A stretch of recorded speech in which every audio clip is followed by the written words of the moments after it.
Alrighty everyone, so for this semester's outside reading presentation, I decided to choose the book My Heart and Other Black Holes by Jasmine Warga. To begin with, our book takes place in Langston, a somewhat irrelevant town located in the state of Kentucky. We follow our primary cast of characters over the span of March 12th to April 7th, told from the first-person point of view. Other significant places include the Langston Carnival, McCreevy Corrections Facility, and Crestville Points. As for the image of the carnival to the right, it is representative of a darkness, even amid the most cheerful of things, which is a common motif present throughout the story. As for our characters, allow me to introduce you to Azel San. Azel, a 16-year-old with an intrinsic passion for physics, recurrently contemplates her existence and regularly plots her own death.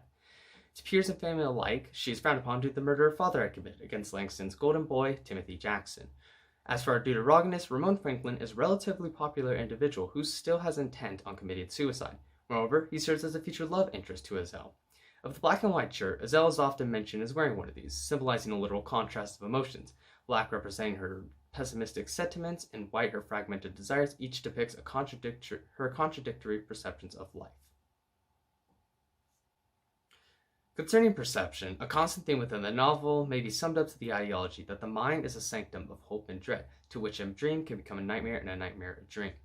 The image below best captivates this, as it exhibits a seemingly convoluted cognizance. However, we cannot fully deduce that it's merely complicated by looking at it.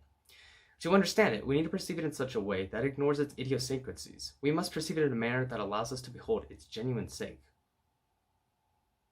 First off, the novel begins with Azel browsing through Smooth Passages, a website dedicated to suicide-related matters, including suicide partners. In doing so, she stumbles upon Ramon. Both settle on becoming suicide partners and schedule their deaths on the date of April 7th. Why so specific, you may ask? Well, this is the date in which Ramon's sister died, for which he feels heavily responsible for. Azel willingly agrees, as the black slug within her, a symbol of grief and doubt, eats away at any desire to live, as though it's merely a leaf. To gain Ramon's parents' trust that she is a positive influence, Azel invites him to the carnival, in which Ramon becomes affectionate and flirtatious towards her. From this, she apprehends that she wishes to see her father one last time before they die. So, they set off to McCreevy Corrections Facility in the form of a camping trip. During their camping trip, both Azel and Roman kiss. Subsequently, Azel develops an intimacy for Roman, making her reconsider her wishes to die. To Azel, her father is a confrontation of her anxieties, which, if she overcomes, will give her the resolve to live. Yet, as shown in the image to the left, the bars are preventing her from reaching this sort of fear that she can conquer, therefore preventing her from doing so.